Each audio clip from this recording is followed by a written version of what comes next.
Yo, what's up guys? Welcome back dito sa ating channel, and today may papakita ko sa inyong problem ng ating MIU-125. Ayan, so kung nakikita nyo, nasa 11 lang siya.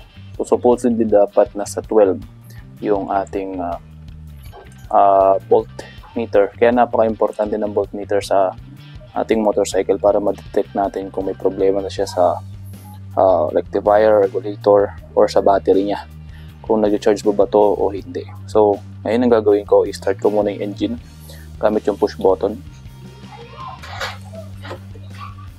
Kita nyo, ayaw nyo na mag-start kasi low bat na siya. Okay, so ayaw na. So naka-off na rin lahat ng ilaw and peripherals. So pag pinrest natin ganyan, wala talaga. So possible na pwede natin gawin dito para mag-start siya is sipain. So papakita ko sa inyo.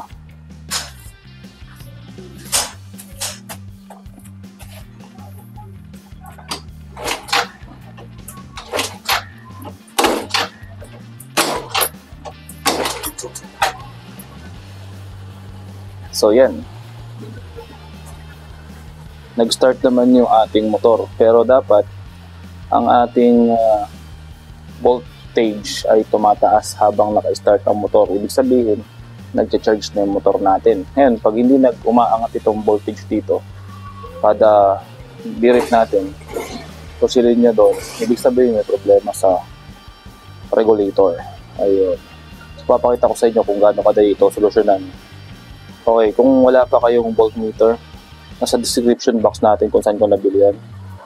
And syempre, doon rin yung mga regulator and battery in case na meron kayong problem doon sa mga parts na yun. Alright, so next, bubuksan ko na yung harapan. Yan.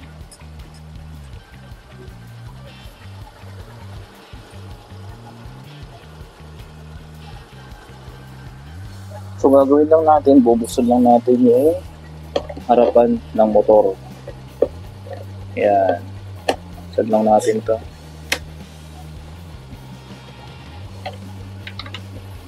Check natin yung regulator natin. So ngayon buwababa pa yung charge ng motor. So ibig sabihin bad sign yan na may problema doon sa ating charger kahit na naka-start na yung motor. So dapat ano yan, nagtumaangat. Pero pag di umaangat, may problema sa charger. Tingnan natin kung anong problema sa loob. Alright.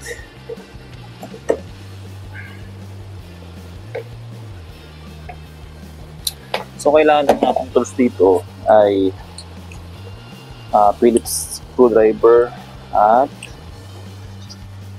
Allen wrench. Ayan.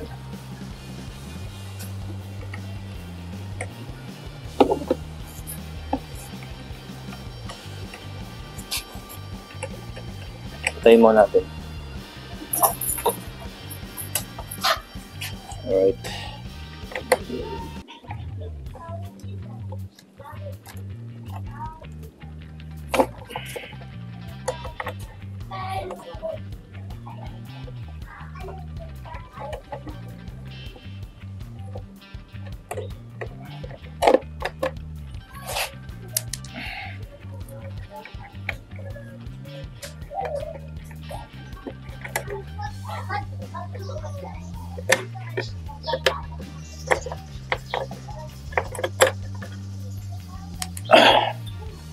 So buksan na natin yung ating alright. So kung hinahanap nyo yung ating regulator, ito siya. Kita ba dyan sa camera natin? So yun yung regulator natin. Iba ko lang yung camera.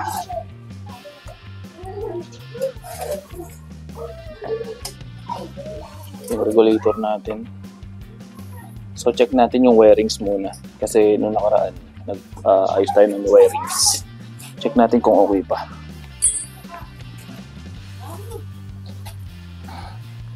So bago kayo bumili ng bagong charger or bagong battery, check nyo muna yung wirings.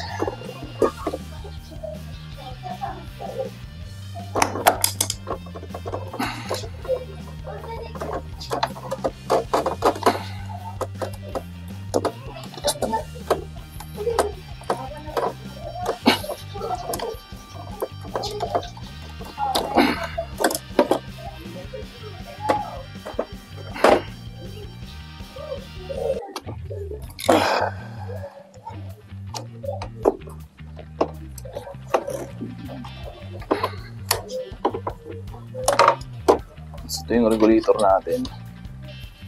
Check natin yung mga wirings niya. Or baka nag-loose connection lang to. Sana nag-loose connection. Kita ba sa screen? So, ayan. Kung gusto nyo makita yung previous natin na tutorial kung paano gawin yung kable, nandito sa channel natin, explore nyo na lang.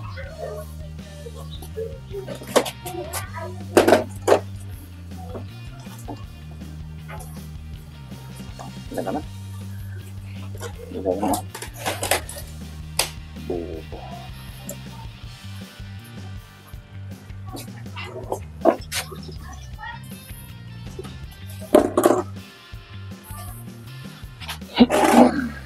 Okay. Gagawin ko, check ko na lang muna yung mga wirings one by one. So hopefully okay pala ng wirings natin. Baka kasi nag-loose connection lang.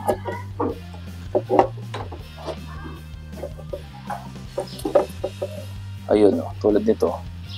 Pag may nakita kayo nag-aasin, so ibig sabihin may tendency yan na mahina yung kuryenteng maipapasok ng charger natin sa motor natin. So gagawin natin, linisin lang natin yan. Ayan o, nag-asin siya. So pares din yan sa electrical ng bahay natin. Pag nag-asin yan, possible yung kuryente ay mahina. Ayan, naputol na. Okay. Check natin yung ibang wirings. Pero i-connect muna natin to. Okay. Ayan na, naputol na siya. Nag-asin. Recon natin.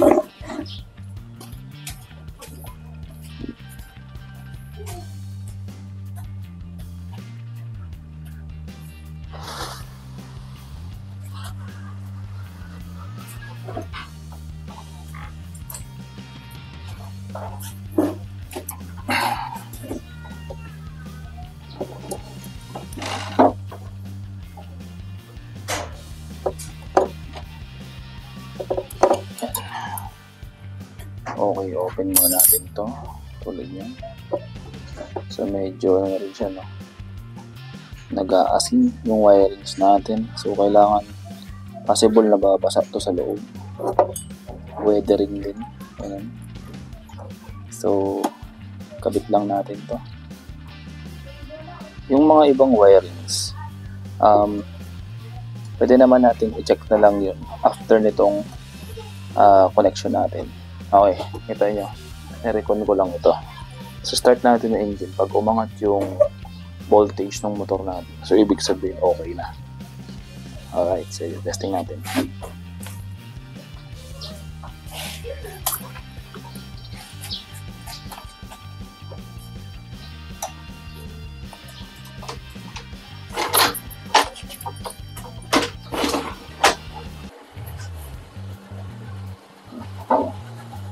So dapat guys, hindi tayo makakita na check engine.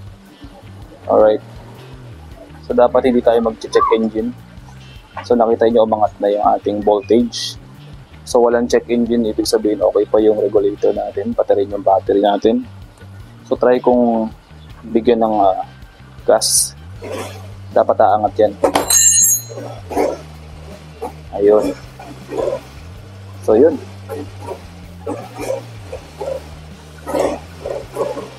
Ayan, problem solved na yung ating problem dito sa Mio 125. Kung gusto nyo umiscore nito, nandyan sa link natin yung link nitong ating voltmeter. Napakahalaga nito para malaman natin kung meron ng problema sa regulator natin at battery. So last test natin para malaman natin okay na yung ating ginawa dito sa harapan. Ayun, inayos lang natin yung wire o yung wiring. Bubusin na tayo. Dapat to may tunog. So okay na. Nag-charge na. So yun lamang. Nasa muli. Paalam.